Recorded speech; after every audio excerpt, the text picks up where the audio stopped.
Have you ever wondered why you have always felt different? Like the world doesn't quite fit you? Why your emotions feel heavier, your questions sharper, your need for depth stronger than anyone around you? People may have told you you are too sensitive, too intense, too complicated. But Jung discovered something they never understood. In his decades of research, he identified 8 signs of an extremely rare personality type, a way of experiencing reality that less than 5% of the population develops, that what he termed differentiated consciousness. And if you recognize even half of these traits, you are part of what I call the psychological elite. But here is the paradox. These rare individuals often spend their entire lives believing something is wrong with them. Society convinces them that their intensity, their sensitivity, their refusal to settle are flaws, when in truth, they are marks of extraordinary mental sophistication. And Jung realized these rare personalities are not just different. They are evolutionarily advanced.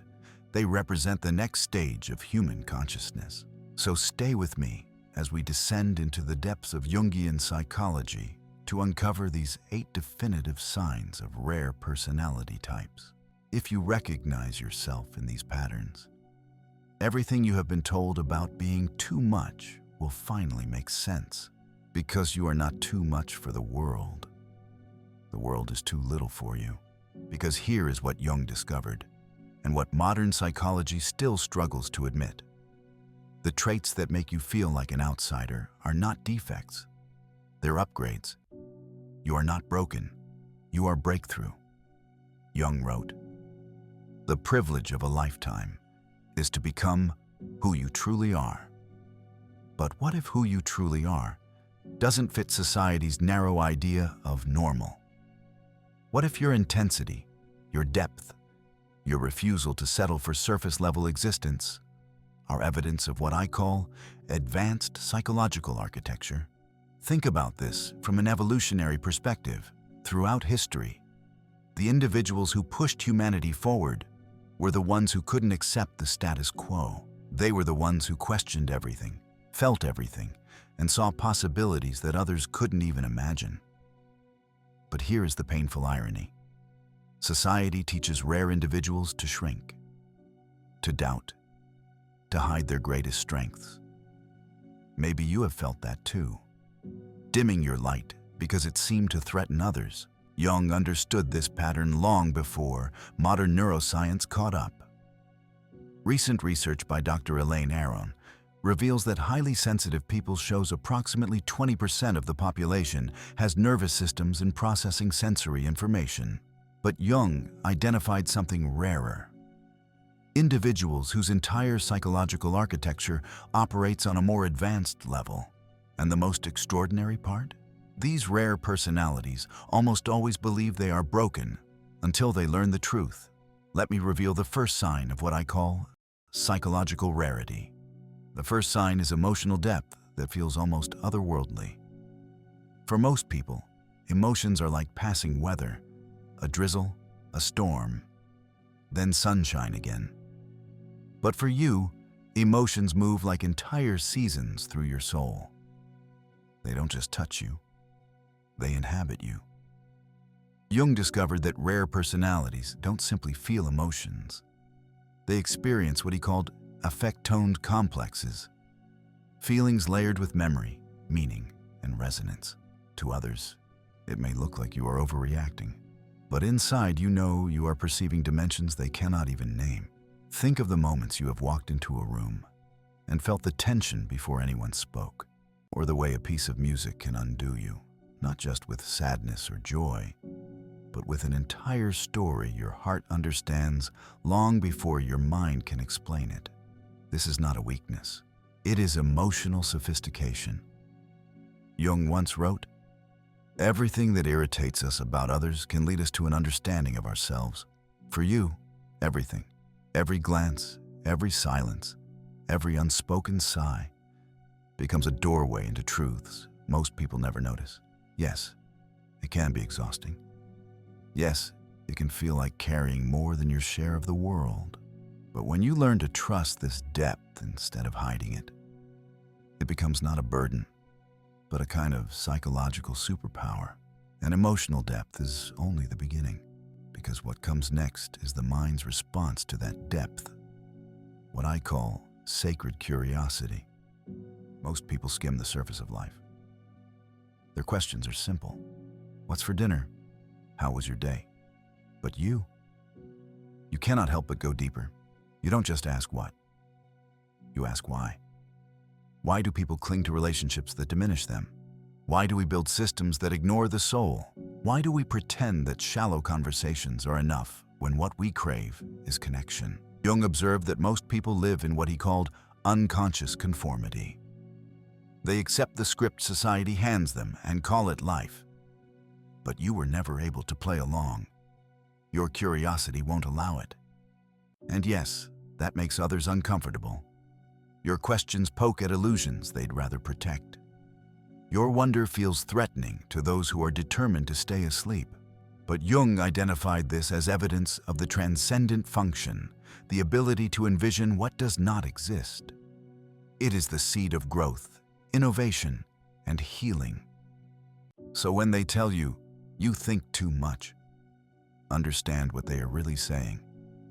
You are seeing what I am afraid to see. This is why your curiosity is sacred. It is not idle speculation.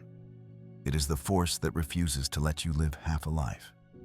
And when sacred curiosity meets hardship, something even greater emerges. A strength Jung recognized as conscious independence. You did not choose it.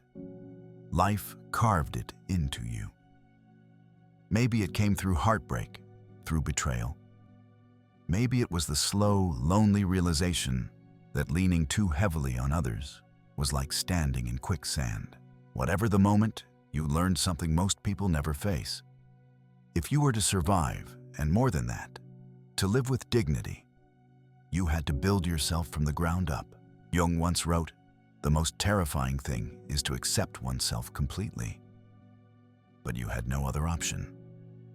Through struggle, you began what he called individuation, separating who you truly are from the masks you were taught to wear. This is not rebellion for its own sake. It is not defensiveness. It is sovereignty. A knowing that your identity cannot be stolen, bargained, or erased by anyone else's opinion.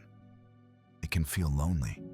People may misread your independence as coldness, but the truth is different. You no longer confuse dependency with love. Your solitude is not emptiness. It is sanctuary, the place where you remember who you really are. And from that sanctuary comes the next gift, a sensitivity Jung identified as intuition, a hyper-alive awareness that few can understand. For most people, intuition is a whisper. For you, it is a floodlight.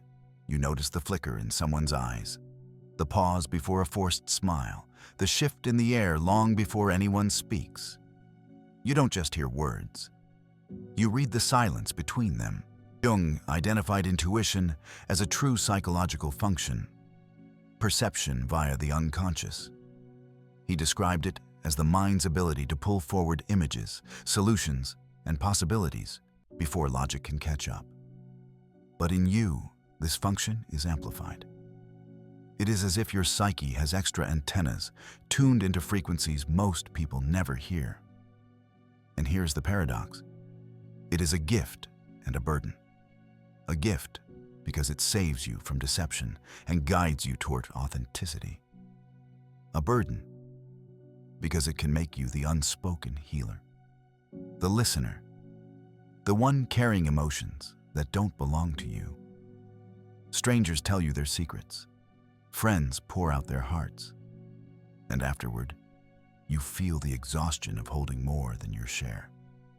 Jung warned of this. Without boundaries, sensitivity becomes suffering.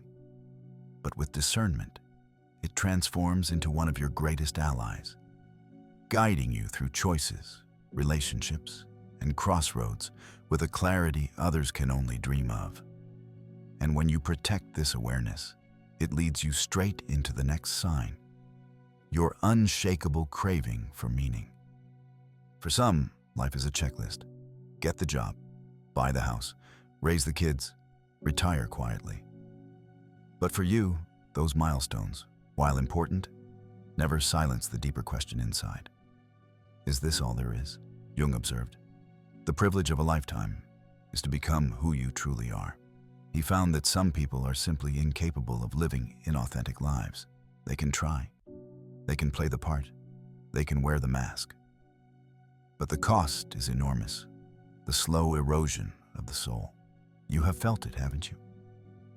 That hollowness when you said yes to something that betrayed your truth. That quiet despair when approval or applause still left you empty. This is not drama. It is not oversensitivity. It is your psyche rebelling against counterfeit meaning.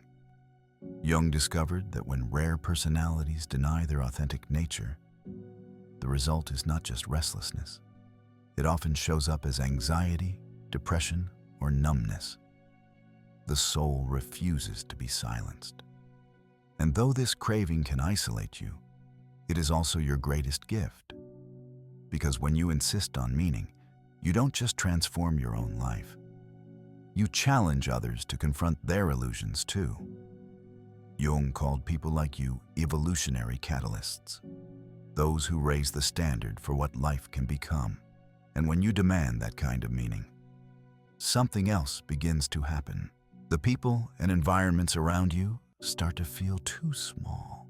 Which brings us to the next sign, outgrowing what no longer fits. The sixth sign is that you have outgrown people and environments again and again. At first, you probably blamed yourself. Why friendships faded, why family stopped understanding you, why you could sit at a dinner table and feel like a stranger in your own life. But Jung identifies something essential. True psychological growth often looks like death and rebirth. He called it the process of transformation. Each time you shed an old layer of conditioning, you emerge new, and not everyone can follow you there. Think about it. The friends who knew you when you were still shrinking yourself may not recognize who you have become. The workplace that once felt safe suddenly feels suffocating. The routines that once soothed you now feel like cages. It is not that you are difficult. It is that you are evolving. And evolution has no reverse gear. Once your eyes open to deeper truths, you cannot force them closed again. Of course, this comes with grief, the ache of letting go, the pain of being misunderstood. But hidden within that ache is freedom. The knowledge that your path is not about pleasing the past, but honoring the future, calling you forward. Jung observed, the greatest tragedy of the family is the unlived lives of the parents. But you refuse to live an unlived life. You refuse to remain in spaces that demand your silence instead of your becoming. And that refusal gives rise to something extraordinary. A presence that transforms others the moment you walk into a room. Which leads to the next sign. Transformational presence. Jung once wrote, the meeting of two personalities is like the contact of two chemical substances. If there is any reaction, both are transformed. And you have seen this in your own life. People don't just talk with you, they shift around you. A casual conversation turns into confession. A stranger feels seen in a way they cannot explain. A loved one admits truths they have hidden for years. It is not because you are trying to fix them. It is because your authenticity creates space where truth feels safe enough to surface. Jung described this as holding space, the rare ability to listen without rushing, to witness without judgment. But here's the danger. Your gift to transform others can also drain you.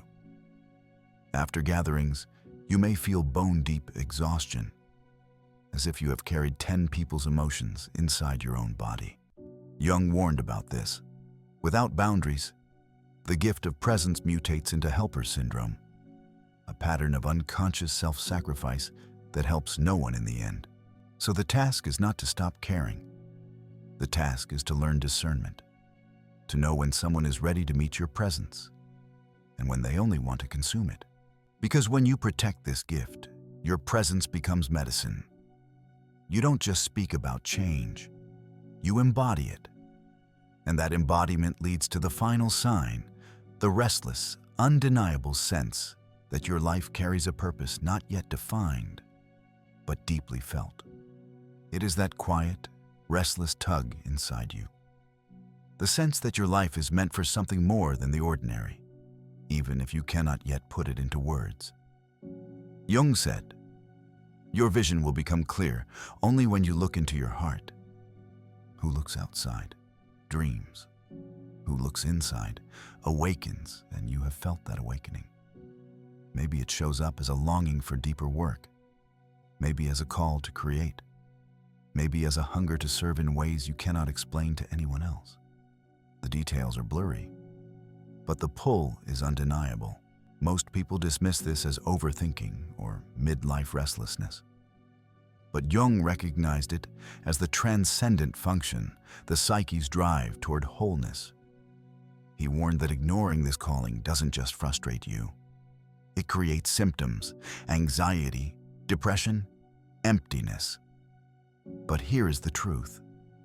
This undefined purpose is not a flaw. It is potential waiting to take form. It is life itself moving through you, insisting that you refuse to settle for half-truths or half-lived days. Yes, it is confusing. Yes, it can feel like wandering without a map. But the fact that you feel this call is proof of your rare architecture. You are not lost. You are being summoned. And to make sense of that summons, Jung gave us a map. 3 stages that reveal exactly where you are in your journey of becoming. If this content is making sense to you, click the subscribe button and subscribe to the channel. Thank you for your support. By now, you might recognize yourself in several of these signs. But Jung discovered that these traits don't arrive all at once. They unfold in stages, each one reshaping how you see yourself and the world. Stage 1. The unconscious outsider. At first, you feel different but cannot explain why. You sense things others miss. You carry emotions others dismiss. And because you cannot see these as gifts, you assume they are flaws. So you try to fit in. You laugh when you don't find it funny. You agree when your heart whispers no. This stage is marked by exhaustion, the heavy cost of wearing a mask so long it nearly erases your soul. Stage 2. The awakening individual.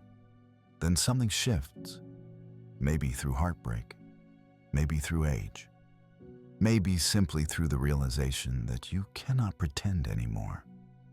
You begin to see that your depth is not a curse, it is a clue. Jung called this shadow integration, the reclaiming of the parts of yourself you were taught to reject. You stop apologizing for asking hard questions. You begin to set boundaries with those who shrink you. And slowly, you find others who can meet you at your level of truth. Stage 3.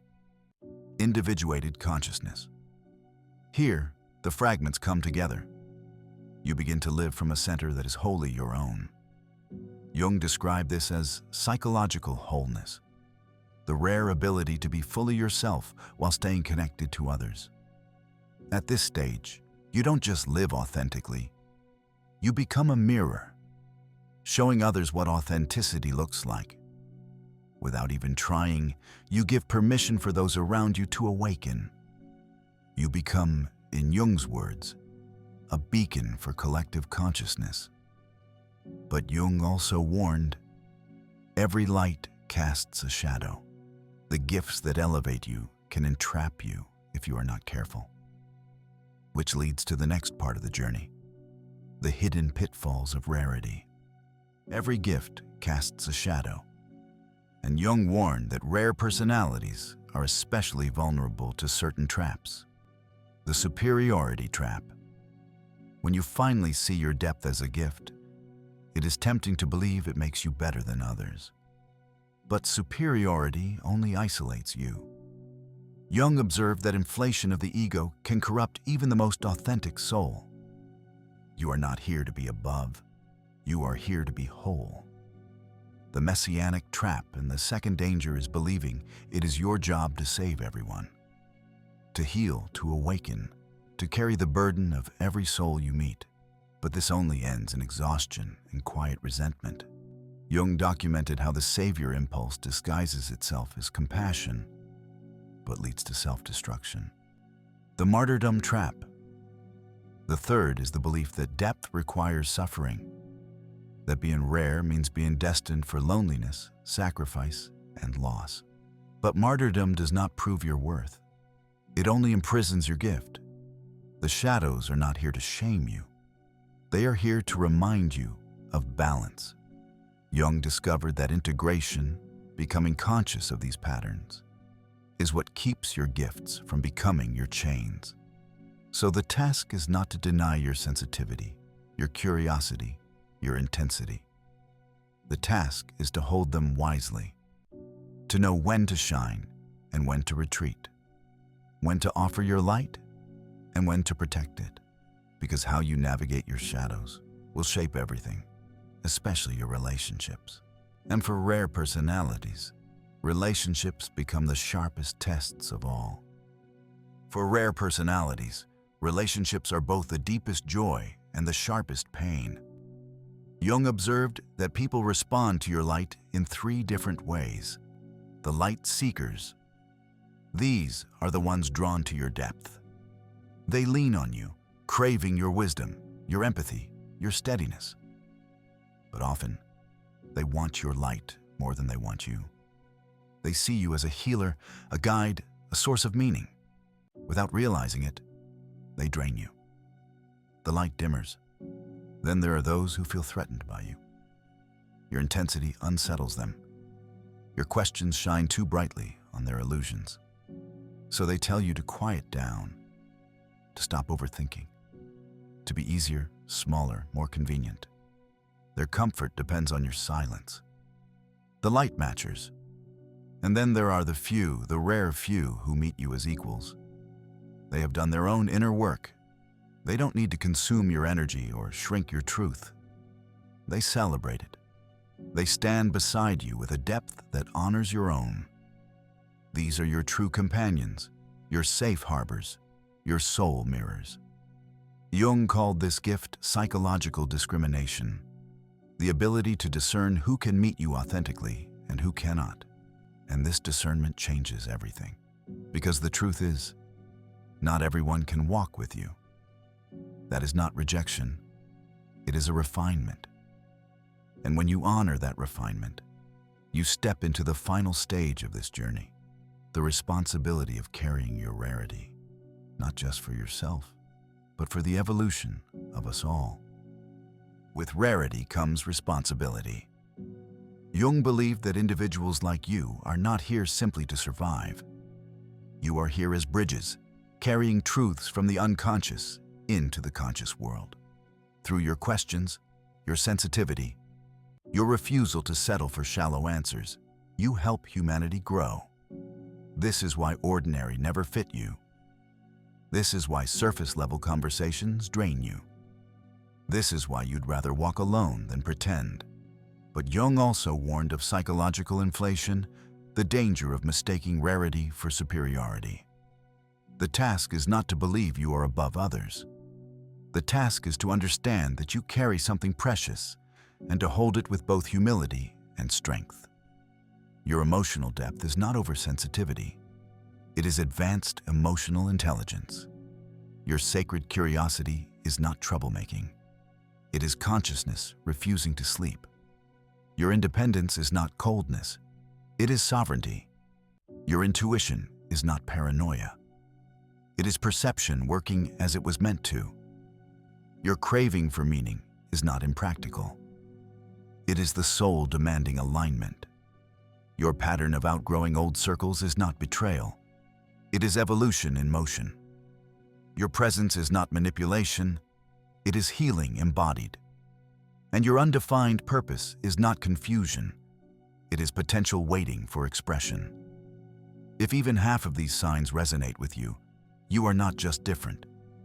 You are part of what Jung called the leading edge of human consciousness, living proof of where humanity is going. Yes, the path can feel lonely. Yes, it takes courage others may never understand. But every step you take in authenticity expands the horizon for us all.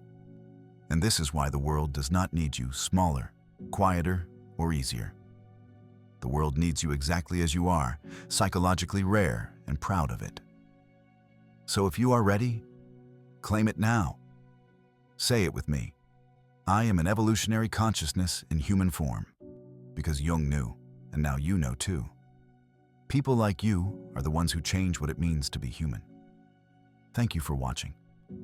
The next video is much more important. Don't miss that. I'll see you there.